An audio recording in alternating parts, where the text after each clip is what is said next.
اعوذ باللہ من الشیطان الرجیم بسم اللہ الرحمن الرحیم استخرج من الدرس الافعال المبنیۃ للمجہول واذکر نائب فاعل کل واحد منہا رب اشرح لی صدری ویسر لی امری واحلل عقدۃ من لسانی یفقہوا قولی رب یسر ولا تعسر وتمم بالخیر آمین یا رب العالمین۔ 10واں سوال میں نے پڑھا ہے جی تمارین، جیسا کہ آپ جانتے ہیں ہمارے تیسرے سبق کی چل رہی ہیں اور اس میں پچھلے لیکچر میں ہم نے 9 سوالوں تک جو ہے وہ مکمل کر لیا تھا، تو 10واں سوال جو ہے وہ میں نے آپ کے سامنے عبارت پڑھ دی ہے اور دیکھتے ہیں جی اس میں ڈاکٹر صاحب جو ہیں وہ کیا پوچھ رہے ہیں، آپ کو سمجھ آ گئی ہوگی۔ وہ کہہ رہے ہیں جی استخرج، استخرجا یستخرجو استخراجن، باہر نکالنا، باہر نکال یعنی تو باہر نکال، انتا اس کا فاعل ہو گیا، استخرج تو باہر نکال۔ اچھا کیا نکال؟ وہ مفعول آگے آ رہا ہے، الافعال، افعال کو باہر نکال۔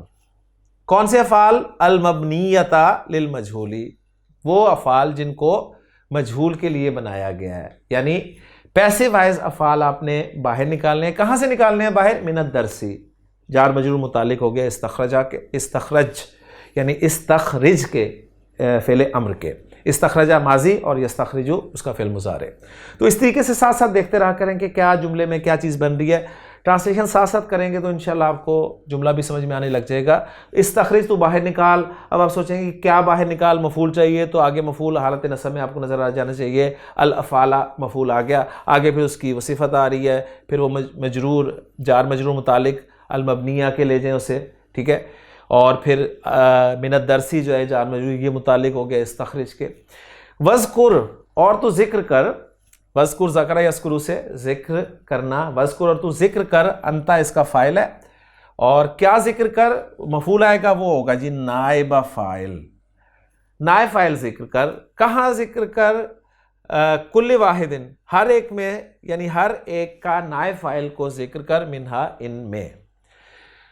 سبق سے نکالنے جی اب کچھ کام آپ کریں گے، یہ اب آپ کی ذمہ داری ہے کہ آپ اس میں سے پیسو وائز جو ہیں وہ نوٹ کریں گے، الگ سے لکھ لیں گے، تو یہ کام آپ نے کرنا ہے جی۔ 11واں کوسچن ہمارے ریلیٹڈ نہیں ہے لیکن میں پڑھ دیتا ہوں اس کو جی۔ یوجہ المدرس الی کل طالب ھذا السؤال فی ای عام ولدت، یعنی وہ کہہ رہے ہیں کہ مدرس جو ہے وہ ہر طالب علم سے یہ سوال جو ہے وہ پوچھے گا کہ تم کس سال میں پیدا ہوئے، اور فیجیبو، اجابہ یجیبو، اور جواب دے گا طالبو، الطالبو، اور اسٹوڈنٹ جواب دے گا قائلاً، کہتے ہوئے، ٹھیک ہے، یہ حال ہو جائے گا طالب علم کا، کیا کہتے ہوئے کہ ولدت عام کذا للہجرہ، کہ میں فلاں سال میں، اس سال میں پیدا ہوا، یا تو عیسوی ہوگا یا پھر دوسرا ہوگا ہجری ہوگا، ٹھیک ہے۔ بادئن، بادئن بدا یبدو سے شروع کرنا، شروع کرتے ہوئے، کیا شروع کرتے ہوئے؟ بالعدد الادنا، چھوٹے عدد کے ساتھ، چھوٹے عدد کے ساتھ شروع کرتے ہوئے جواب دے گا۔ اب اس کو ہمارے لیے پاسبل نہیں ہے کلاس میں کرنا، تو آپ اپنے طور پہ کوشش کر لیں گے جی، آپ کب پیدا ہوئے وہ سن جو ہے وہ آپ بیان کریں گے، کہیں گے جی ولدت عامہ، عامہ کے بعد وہ جو پیٹرن انہوں نے بتایا تھا اس کے مطابق آپ نے اس سال کو ذکر کرنا ہے، اینڈ پہ آپ کہہ دیں گے جی للہجرہ یا للمیلاد، اور شروع آپ نے کرنا ہے بالعدد الادنا، چھوٹے عدد کے ساتھ شروع کرنا ہے، جیسے کہ انہوں نے آپ کو بتایا تھا۔ تو یہ 2 کوسچنز جو ہیں یہ آپ کے کرنے کے لیے جی، اپنے طور پہ ان کو سولو کریں۔ باقی اگر آپ کو ان کوسچنز کے حوالے سے کوئی مشکل ہوتی ہے تو میرا خیال ہے کہ یہ جو اس کی ہے بک کی، اس میں شاید ان کو ذکر کیا گیا ہو، تو وہاں دیکھ لیں، وہاں پر آپ کو شاید ان کے جوابات جو ہیں مل جائیں۔ آگے چلتے ہیں جی، آگے 12ویں سوال میں کیا ہے؟ 12ویں سوال میں وہ کچھ آپ کو بتا رہے ہیں کہ تحذفو، حذف کر دیا جاتا ہے، یہ بھی مجہول ہے جی، تحذفو۔ اچھا مجہول کے پہچاننے کا طریقہ کیا ہے؟ علامت مضارع آپ کو پیش والی نظر آئے نا، جب بھی علامت مضارع جب بھی پیش والی نظر آئے تو 4 پاسبلٹیز ہوں گی جی۔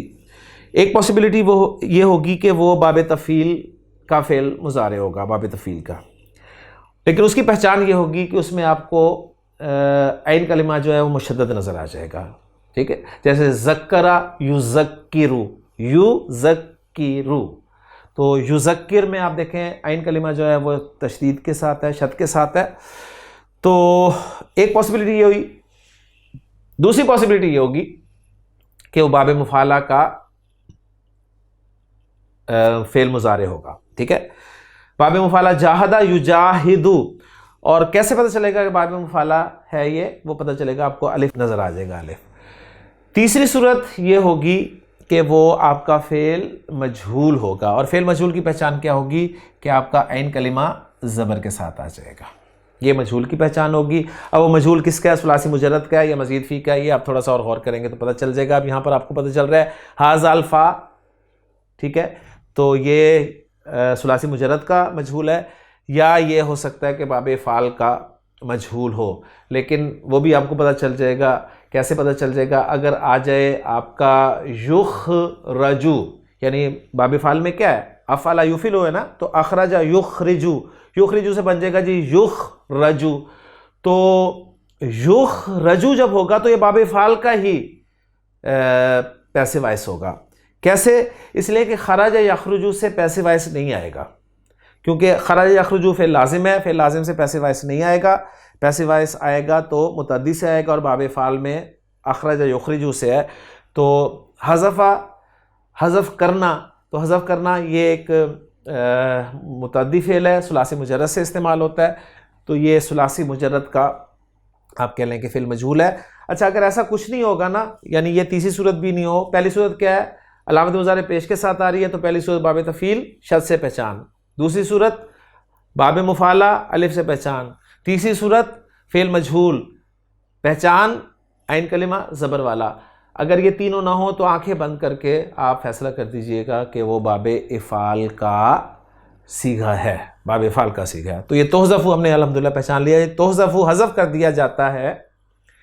اب اس کا نائب فاعل پہچانیں گے. جب فعل مجہول آ گیا تو نائب فاعل پہچاننا ہے، وہ ہے الالف واللام. الف اور لام، الف لام حذف کر دیا جاتا ہے. کہاں سے کر دیا جاتا ہے؟ من العلمی، علم سے. اس میں علم سے الف لام حذف کر دیا جاتا ہے. کون سے علم سے جی؟ المقترنی. یہ المقترنی جو ہے یہ العلم کی صفت آ رہی ہے. تو اقترنا یقترنو، اقترنا یقترنو باب افتعال، کرن مادہ ہے، کرن ساتھی. ٹھیک ہے، کرین اس سے ساتھی بنتا ہے، کرن ساتھ ہونا. وہ علم کہ المقترنی بہما، کہ جس کے ساتھ جڑا ہوا ہو، اٹیچڈ ہو الف لام. ٹھیک ہے، وہ علم جو کہ ان دونوں کے ساتھ جڑا ہوا ہو. بہما، ہما میں ضمیر جاری ہے جی الالف واللام کی طرف. یعنی وہ علم کہ جو جڑا ہوا ہو، اٹیچڈ ہو ان دونوں کے ساتھ. یعنی آپ نے سبق میں پڑھا تھا نا، کچھ علم ایسے ہوتے ہیں جن کے ساتھ الف لام جڑا ہوتا ہے، اٹیچڈ ہوتا ہے. تو ان کی بات کر رہے ہیں. تو ان سے الف لام حذف کر دیا جاتا ہے. کب کر دیا جاتا ہے؟ عند النداء، ندا کے وقت. جب انہیں ندا دی جائے گی تو الف لام کو حذف کر دیا جائے گا. اس کی ایگزامپل بک میں بھی آئی تھی کہ الحسن، جب ذکر ہوا تھا کہ الحسن نے یہ کہا، لیکن جب استاد نے اسے ندا دی تو اسے کہا یا حسن، تو الف لام کو حذف کر دیا گیا. نحو الحسن یا حسن. سمپلی ایسے علم جن کے ساتھ الف لام اٹیچڈ ہوتا ہے، بلٹ ان ہوتا ہے، ان کو جب ندا دی جائے گی تو الف لام کو ہٹا کر ندا دی جائے گی. سمپل سی بات ہے جی. اب وہ کہہ رہے ہیں جی نادی، نادا ینادی، تو ندا دے. اس سے فعل امر ہے نادی، یا حذف ہوا ہے نادی، تو ندا دے العلام الآتیتا، آنے والے اعلام کو، آنے والے اعلام کو ندا دیں جی. الحسین یا حسین، الزبیر یا زبیر، الحارث یا حارث، البراء یا براء. تو الحمدللہ یہ 12واں کویسچن بھی ہو گیا. آگے چلتے ہیں جی. 13واں کویسچن جو ہے یہ بڑا اہم ہے جی. اس پہ پوری توجہ ذرا آپ کے لیے اسپیشل، اس میں میں نے تھوڑی سی ورکنگ بھی کی ہے، وہ بھی میں آپ کو بتا دیتا ہوں. النسب، النسب، نسب کے بارے میں بتا رہے ہیں. نسب کیا ہے جی؟ ان کی ڈیفینیشن سن لیں. یہ کہتے ہیں جی الحاق یائن مشددتن، یائے مشددہ کا الحاق، فی آخر الاسم، اسم کے آخر میں. کیوں؟ لی تدلّہ، تاکہ وہ دلالت کرے علی نسبتہ، اس کی نسبت پر، ٹھیک ہے، اس کی نسبت کی طرف وہ گائیڈ کرے۔ نسب کیا ہے؟ ٹھیک، نحو الہند سے ہندیون۔ اب اس کو میں پہلے آپ آسان لفظوں میں، اردو میں ہمارے جو بزرگوں نے محنت کی ہے ان کی کتابوں سے، اور وہ جو کتابیں جو انہوں نے دی ہوتی ہیں جی نیٹ پہ موجود ہوتی ہیں کہ آپ ان سے علم حاصل کریں، اور صرف اس کا مقصد جو ہے وہ علم پھیلانا ہو، اس سے پیسے کمانا نہ ہو، تو انہی کی کتابوں میں سے کچھ پارٹس جو ہیں وہ میں آپ کے سامنے رکھ رہا ہوں۔ تو یہ النسب جو ہے اس کو میں ذرا اردو میں آپ کے سامنے پہلے رکھتا ہوں، پھر انشاءاللہ تعالی واپس اس پہ آتے ہیں۔ جی دیکھیں جی، نسبت، النسب سے مراد ہے نسبت۔ نسبت کیا ہے؟ عربی زبان میں کسی اسم کے آخر میں یائے مشددہ، عربی زبان میں کسی اسم کے آخر میں یائے مشددہ کا اضافہ کر کے اس کے ماقبل کو مکسور کرنے کو نسبت کرنا کہا جاتا ہے۔ پہلی بات جی، نسبت کہا کسے جاتا ہے؟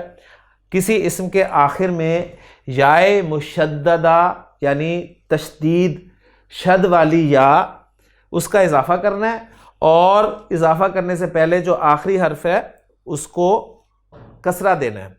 اس عمل سے ایک چیز دوسری کی طرف منسوب ہو جاتی ہے، ٹھیک ہے، ایک چیز کو دوسرے کے ساتھ آپ نے منسوب کرنا ہے، نسبت دینی ہے، تو یہ کام کرنا ہے آپ نے۔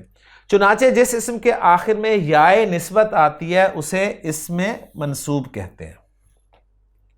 جس اسم کے آخر میں یائے نسبت آئے اسے اسم منسوب کہتے ہیں۔ جیسے لاہور ہے تو لاہور سے نسبت رکھنے والے کو لاہوری ہم اردو میں کہتے ہیں، ٹھیک۔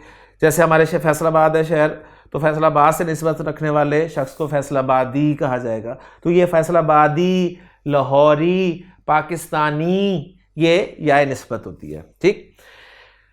جیسے ایگزامپل دے دیجیے، ہاشمی، اب ہاشمیون میں پورا پڑھ رہا ہوں اسے، ہاشمیون، مکیون، مکہ سے نسبت رکھنے والا مکیون، لاہور سے نسبت رکھنے والا لاہوریون، منطق، ٹھیک ہے، علم منطق سے نسبت رکھنے والا منطقیون، نحو سے نسبت رکھنے والا نحو، گرامر، تو گرامیرین کو کیا کہیں گے؟ نحویون، امام ابو حنیفہ سے نسبت رکھنے والا یعنی ان کے مسلک کو فالو کرنے والا حنفیون وغیرہ۔ تو یہ ایگزامپلز آپ کے سامنے آ گئے، ٹھیک ہو گیا جی۔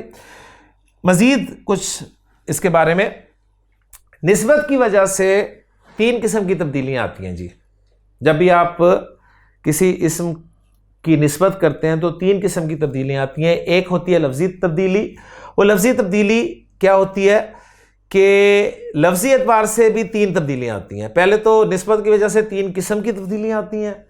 پہلی تبدیلی لفظی تبدیلی ہے، اور لفظی تبدیلی بھی تین طرح کی ہے۔ نمبر ایک، اسم کے آخر میں یائے مشددہ کا اضافہ ہو جاتا ہے، یائے مشددہ لگ گئی ایک چیز، اس یا سے پہلے والے حرف کو لازمی طور پہ کسرہ دیا جاتا ہے، دوسری تبدیلی، اور اس اسم کا اعراب اصل اسم کی بجائے یائے مشددہ کو منتقل ہو جاتا ہے۔ تو اب وہ جو اعراب کیا ہے جی، اسم کے آخر میں آنے والی جو بھی چیز ہے اسے حرکت کہہ لیں، اعراب الحرکت یا اعراب الحرف، اس حوالے سے تو وہ جو اعراب ہے وہ اس یائے مشددہ یعنی یائے نسبت کو منتقل ہو جاتا ہے۔ تو یہ تھی لفظی تبدیلی ایک، اور اس میں بھی تین تبدیلیاں آپ کے سامنے آ گئیں۔ دوسری معنوی تبدیلی ہوتی ہے جی۔ معنوی تبدیلی کیا ہوتی ہے؟ معنوی تبدیلی یہ ہوتی ہے کہ منسوب الیہ کا نام منسوب کا نام بن جاتا ہے۔ منسوب الیہ کون ہے اور منسوب کون ہے؟ منسوب وہ ہے جس کو آپ نسبت دے رہے ہیں، ٹھیک ہے، اور منسوب الیہ کون ہے؟ جس کے ساتھ نسبت دے رہے ہیں، جس کی طرف نسبت دے رہے ہیں۔ تو منسوب الیہ کا نام منسوب کا نام بن جاتا ہے، جس کی طرف نسبت دی جا رہی ہوتی ہے اس کا نام منسوب کا نام بن جاتا ہے۔ جیسے لاہور کی طرف نسبت دے رہے ہیں جی، ٹھیک ہے، تو جس کو دے رہے ہیں لاہوری، وہ کس کا نام بن گیا جی؟ منسوب کا نام بن گیا، یہ منسوب ہو گیا۔ تیسری تبدیلی جو ہے وہ حکمی تبدیلی ہے، کہ حکم کیا لگے گا اب اس پہ؟ حکم یہ لگے گا کہ حکمی تبدیلی یہ آتی ہے کہ یہ اسم، اب جو یہ اسم منسوب بنا ہے یہ یا اسم فاعل کے معنی میں ہو جاتا ہے، یا اس کا ترجمہ آپ اسم الفاعل کا کریں گے، یا اسم مفعول کے معنی میں، ٹھیک۔ اس بنا پر اسم منصوب عمل بھی اسم فاعل یا اسم مفعول والا کرتا ہے۔ یہ تھوڑی ذرا ٹیکنیکل سی بات ہے، اس کو بھی اگنور ہی کر دیں، چونکہ تین تبدیلیاں آئی تھی۔ اسم فاعل کا عمل کیا ہوتا ہے، اسم مفعول کا عمل کیا ہوتا ہے، اس بک میں انشاءاللہ تعالیٰ آگے آئے گا تو اس وقت ہم سمجھ لیں گے. ابھی آپ یہ سمجھ لیں کہ ایک تو لفظی تبدیلی ہوگی 3 طرح کی، یا مشددہ ایڈ ہو جاتی ہے، ما قبل کو کسرہ دیا جاتا ہے، اور تیسری جو تھی تبدیلی وہ کیا تھی جی، اسم کا اعراب اصل اسم کی بجائے یا مشددہ کو منتقل ہو جاتا ہے. اور پھر معنوی تبدیلی یہ ہے کہ منصوب الیہ کا نام منصوب کا نام بن جاتا ہے، اور حکمی یہ کہ اب یہ اسم جو ہے اسم فاعل یا اسم مفعول کے معنی میں ہو جاتا ہے اور انہی جیسا عمل کرتا ہے. تو یہ تھا جی آپ کا اسم منصوب کے حوالے سے کچھ باتیں. اب واپس آتے ہیں جی، انہوں نے یہی بالکل بتایا کہ النصب کیا ہے، الحاق یاء مشددۃ، یاء مشددہ کا الحاق کہاں، فی آخر الاسم، اسم کے آخر میں. وہی اسم کے آخر میں یاء مشددہ لگی، کیوں لگی، لتدل علی نسبتہ، تاکہ وہ انڈیکیٹ کر دے اس کے ساتھ نسبت کو. نحو الہند، ہند سے تعلق رکھنے والا، نسبت رکھنے والا کیا کہلائے گا، ہندیون. العراق سے نسبت رکھنے والا کیا کہلائے گا، عراقیون. اس کے بعد اب وہ کہہ رہے ہیں جی انصب، نصب ینصبو سے فعل امر انصب، اب آپ نے نسبت دینی ہے الی الاسماء الآتیاتی، آنے والے اسماء کی طرف. السودان، السودان کیا بن جائے گا، سودانیون، سودانیون. الکویت، کویتیون. کیا کرنا ہے جی، دیکھیں سودان ہے نا، تو نون کو دے دینی ہے زیر اور یائے مشددہ لگا دینی ہے اور آگے آ جائیں جی اعراب.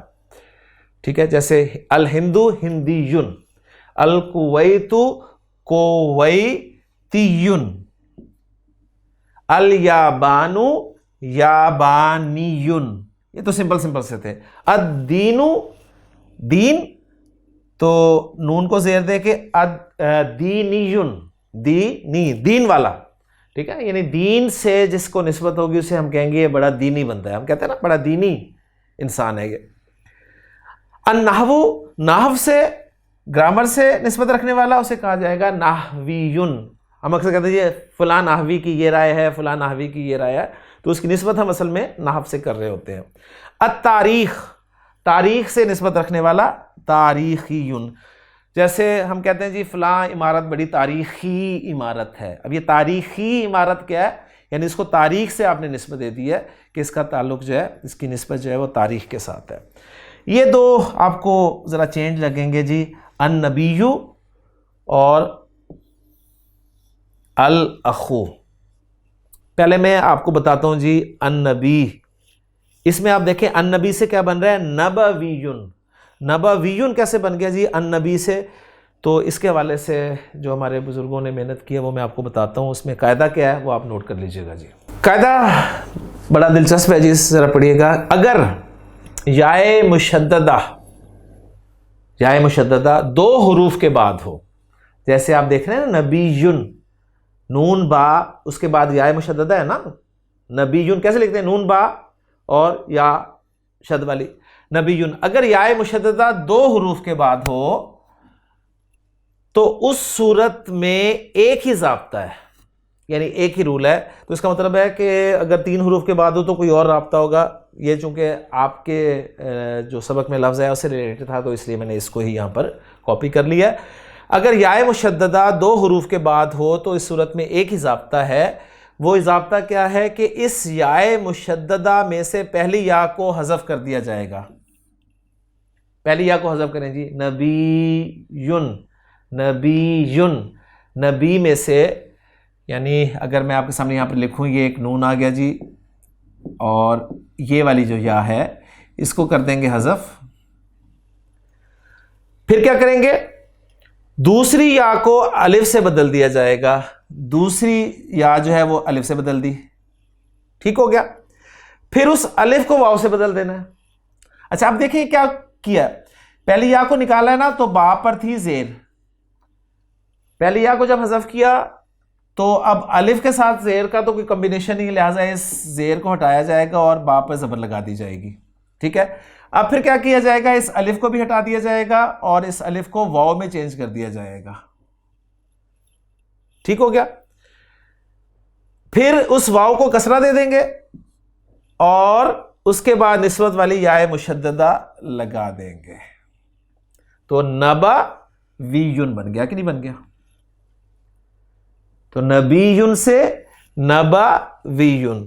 اس کی ایگزامپل انہوں نے دیے جیسے ادیون سے، ادیون بالکل اسی وزن پہ ہے، نبیون کے وزن پہ ہے، تو اس لیے وزن آپ سامنے رکھیں، ادیون سے اداویون.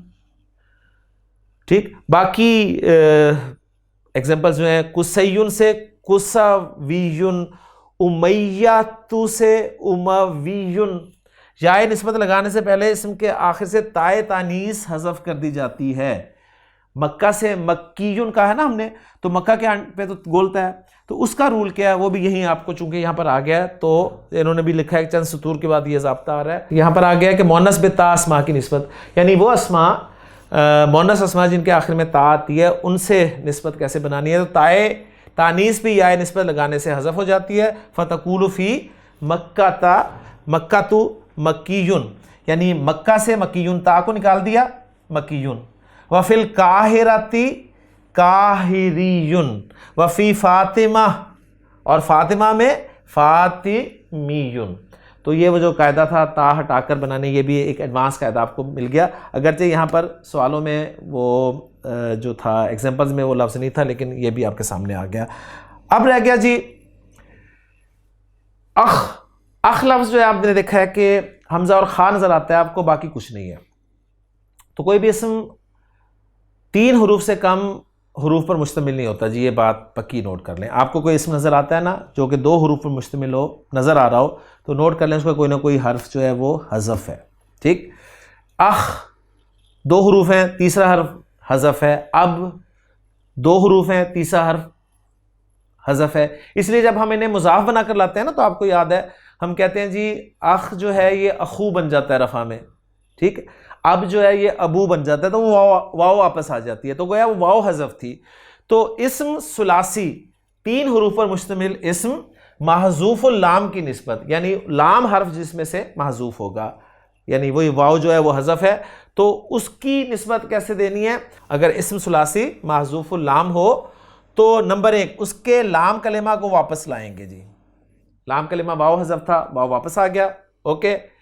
نمبر 2 عین کلمہ کو فتحہ بھی دے دیں گے. مثلا جی کیا تھا، میں آپ کو بتا دوں، جیسے اخ تھا نا لفظ، تو اخ جو ہے یہ اس طرح تھا، واو کلمہ تھا، واو کلمہ واپس لے آئے، اور کیا کریں گے، عین کلمہ کو فتحہ بھی دے دیں گے. اب عین کلمہ اس کو فتحہ دے دیا، ٹھیک ہے. چنانچہ ام، شج، یہ لفظ جو نظر آ رہے ہیں آپ کو، یہ سارے ایگزامپلس آپ کے سامنے ہیں. ام کو اماویون، تو اب یہ دیکھیں کیا کر دیں گے، اس کو عین کلمہ کو فتحہ دیا، واو پہ زیر لگا دی اور یا مشددہ لگا دی، تنوین آ گئی، تو اخاویون. الاخ سے اخاویون، الاب سے ابویون. ٹھیک ہو گیا. اور اس طرح بہت ساری اور بھی ایگزامپلس دی ہوئی ہیں، زیادہ میں آپ کو اس میں نہیں گھسانا چاہ رہا تاکہ آپ پریشان نہ ہو. تو بہرحال جو کہ ایک لفظ آیا تھا اس کے حوالے سے ہم نے اس کو کر لیا ہے، تو یہ نسبت کے حوالے سے بتا دیا تھا. تو یہاں پر آپ دیکھ لیں جی، النبیو نبویون اور الاخ اخویون. 13 سوال ہمارے الحمدللہ ہو گئے ہیں اور وقت بھی لیکچر کا ختم ہو گیا. تو اس سبق کی تمارین جو ہے ہماری اس لیکچر میں بھی مکمل نہیں ہو سکیں، تو انشاءاللہ تعالی اگلے لیکچر میں جی کوشش کریں گے ہم مکمل کر پائیں. اللہ تعالیٰ سے دعا ہے کہ اللہ تعالیٰ ہمارے لیے آسانی فرمائے اور اس سبق کی ایکسرسائزز کو مکمل کرنے کی توفیق عطا فرمائے. اگلے لیکچر میں ملاقات ہوتی ہے آپ سے جی. سبحانک اللہم و بحمدک، اشہد ان لا الہ الا انت، استغفرک و اتوب الیک.